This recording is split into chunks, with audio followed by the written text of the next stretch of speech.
Jakkie Cilliers is the chairman of the Institute for Security Studies. He's a futurist by trade, I guess you could call it, and a very well-known author as well. He's going to be taking us through the latest work that they've done about South Africa's future, not just on the economy, but also on energy.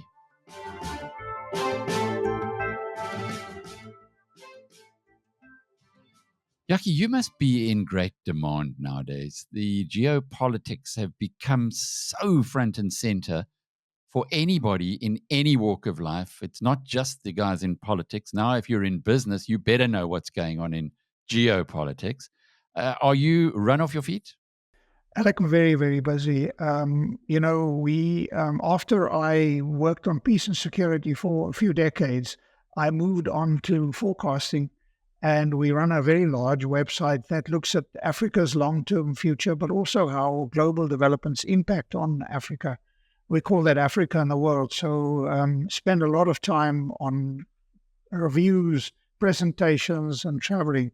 The world is changing, and nobody really knows where it's going, but we all try and frame our analysis. And of course, the next 2 weeks are going to be crucial when we see what's going to happen in the US with the elections. And of course, the BRICS meeting that's going down now, and Putin bringing in North Korean troops to fight against the Ukrainians. It's just a crazy place we're living in. But let's come home, because this is a place we kind of can get our hands over, South Africa. You've done a lot of work in the last little while on South Africa for the next 20 years, which is a time frame that futurists would be looking at. Not the day-to-day, but the trends. Why do you do this? What is the motivation? There are two motivations. The first, that's my day job. In about 2022, June of 2022, President Ramaphosa launched a large website that we host in collaboration with the Africa Union Development Agency, NEPAD. They are the custodians of Agenda 2063, which is the long-term vision of the Africa Union. That vision was launched in 2013 and is being implemented in 10-year action plans. So 2023, 33, 43, 53, 63. We adopt a forecasting horizon till 2043 for all our work. And we forecast the long-term development of every African country, 54 of them. And we adopt a sectoral approach to that development. And once we've done that, this is a massive exercise. Once we've done that, we look at the impact of energy transition, climate change, how global developments impact on Africa. The result is this website that we host has got more than 4,000 charts on it and almost 1 million words of text. And we try and work with African governments to try and help them to look towards the future and what could unlock growth in their country. So what we did for South Africa is we undertook a very comprehensive update of work that I've done over many years. You may remember you were a great advocate of a book that I published many years ago, Fate of the Nation, which looked at South Africa's long-term prospects with various political and associated economic forecasts. So that's the second interest. Apart from my day job of forecasting the long-term future of Africa and its constituent states, for example, we've just finished Mozambique. We're doing Egypt at the moment. We finished the East African community and so on and so forth. But also, of course, as a South African, as you are, we are all keen to see South Africa make progress. So spent a lot of time and in September completed our long-term forecast on South Africa's development prospects and how we see that unfolding over the next 20 years. There have been a lot of plans about South Africa. The execution, however, seems to be awfully poor. Is there anything any hope you can give us that the plans, if you know where you're going and you know which path to take, it's one part of it, but to actually take that path rather than dilly-dally elsewhere is, I suppose, we know from experience in our country, an even bigger challenge. And look, there's so many things I want to say in response to that. I'll start with my favorite anecdote. which is that South Africa has, as you know, a national development plan, which President Zuma initiated. But the main purpose of that plan, which has a time horizon till 2030, was not really to develop a long-term plan for South Africa.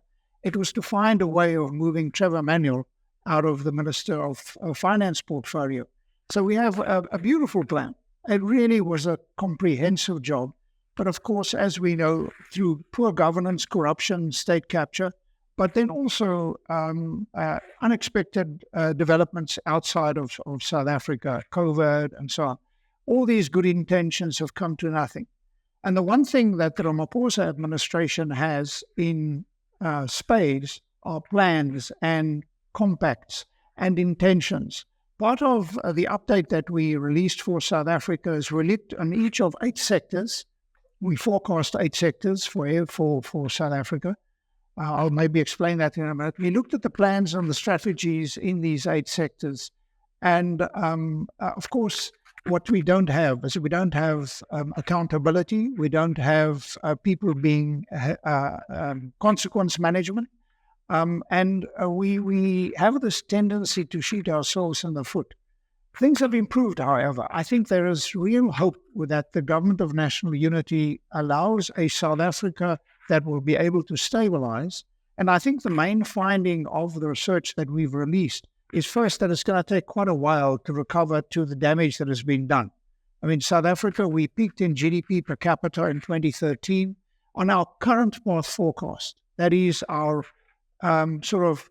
business as usual forecast. We only get to that back to the 2013 level in 2036. It's 23 years of going backward, in a sense, or sideways.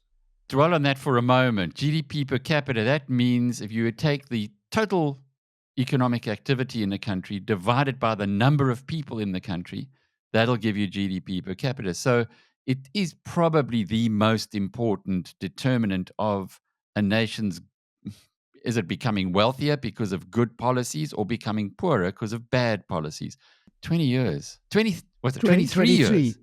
23 years. And so we can improve It wasn't like in 2013 we were doing that great either. So, no. My word. And of course, we haven't gone backward. We've gone sideways. We're getting close to it. Now, when we throw everything, including the kitchen sink, at South Africa's development across these 8 sectors that we model, we can bring that forward till 2030.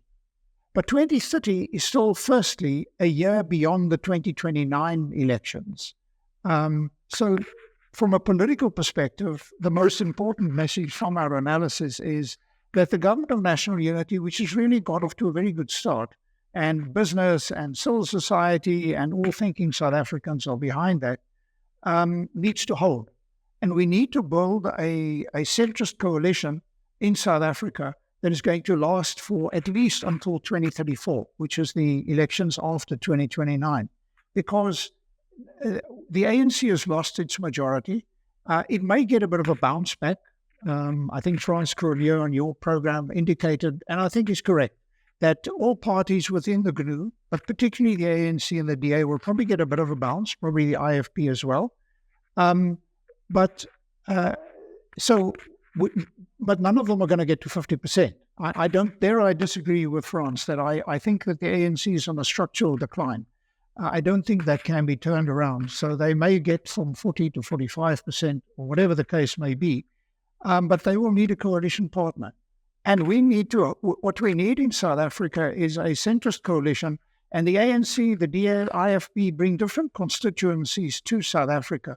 And there is now, for the first time, I think I would almost say in 2 decades, real signs of progress that we can work ourselves out of this hole and that we can stop digging.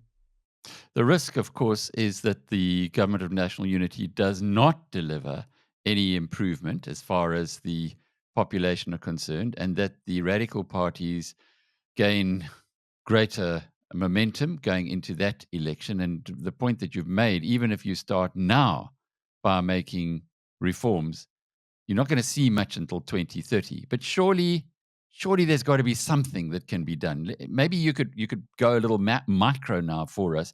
If you were advising the government and saying, listen, government of national unity, you guys are politicians. You're going to lose power unless you take some risks. These are the risks that I suggest are worth taking. What would they be? Look, I think in many avenues, we've all discussed the obvious low-hanging fruit. For example, the reforms that we see with the Ministry of Home Affairs is a easy one. These are policy changes that have almost immediate effect. The transitions that we need with regard to education and health are going to take much, much longer. But it's those investments, opening up Transnet, sorting the ports out, changing our orientation from a country that is quite hesitant to participate in global trade to really a country that is really prepared to seize any and all opportunities. That means we need to weigh our decisions with regard to investment and so on the basis of this. Does this advance South Africa's interest? I'll give you a good example of something that's happened in the last few days, which I think is just a sad reflection of decisions. So that is to move the Taiwanese representation out of Pretoria because of pressure from China. That is not necessary, firstly. Taiwan is quite a large investor in South Africa. The community is quite active, particularly low-end manufacturing. And that is an unnecessary decision to take at a time when what we should be doing is taking every effort to bring investment into the country. That's the kind of thing we should really avoid, because we need every friend we have got. Every decision that South Africa and the government takes has got to be weighed on, is this to our developmental benefit? Does this bring foreign direct investment? Does it bring stability? Will it enhance our growth? Our national interest is poverty alleviation, growing the economy, reducing inequality, and that requires economic growth. So amongst these 8 sectors that we model, the one with a long-term future is growing the manufacturing sector. As we would all know, it grows jobs, it grows the formal sector, crowds in employment, reduces inequality, and so on and so forth. And the sector after that is free trade, particularly the full implementation of the continental free trade area, and then we get to better governance. And these 3 areas are the 3 areas that can really have significant advantage and bring significant benefit to South Africa. We have all the plans. But what we lack is consequence management and implementation. And there the GNU has gone off to a good start, but there are certain areas, let's take agriculture, which is very closely linked. If you want an agricultural revolution in South Africa, which is possible, you need to unlock agriculture in the former homelands. And there you bump up against traditional authority and all of those kind of issues. South Africa has. And we were quite surprised to the extent that the agricultural sector has got more growth potential than we ever imagined when we did our modeling. But to do that, you have to unlock agricultural potential, in other words, access to land, in other words, title deed in the former homelands. And that is politically a very, very fraught issue to do. But in the Eastern Cape, for example, significant agricultural potential. So that's an area where we were quite surprised by the potential that South Africa has. So it sounds like there's a lot of low-hanging fruit, but much of it is being kiboshed by political imperatives. I like the point that you make about putting South Africa first. It's almost as though this country lacks confidence. It's almost as though this country feels that we need ideology imposed on us by others, like the point you made about China and Taiwan, and that although we say all the right things, we're a non-aligned nation, we don't actually do all the right things. I would just imagine what would happen if Putin said, okay, all of us BRICS members must now go and fight in Ukraine. Not that he'd want our troops, they aren't that good, but if we were to send troops there, or to have that discussion even in Parliament about sending troops to Ukraine, like the North Koreans are doing, under the lap, as it were, those would be clearly not in South Africa's interest, but it might be something that the politicians think is a good idea. Now, we've been played by Russia, to a lesser extent China, for many, many years. Now, the BRICS partnership elevates South Africa in international standing. And we, as a relatively small economy, play in the big league. And there are many benefits to being part of that grouping of countries. We are going to see much more rapid growth. But we need to balance our interests. And I don't think we generally do. Many of the problems, you also discussed this, is that we tend to think ideologically in South Africa, and we don't think practically. And we are all for evidence and for data and for a fairly hard-nosed assessment of what are South Africa's interests. So there are many, many areas in which we are not really non-aligned. Our orientation, that is fine, is much more an orientation. We are part of the global South, but our trade relations, our investment mostly comes from Europe and from the US, and they are important partners for South Africa. Although China as a single country is our largest trading partner, the EU as a grouping is much larger. We need to look, and the value is much higher. And Africa, Southern Africa, is our natural destination for exports and imports. That's where we need to focus on. We really need to focus on removing every obstacle to growth and take a much more econometrics approach to our governance and step away from the ideology and wanting to fight the global Cold War struggle, which many in the ANC unfortunately still think they're busy with.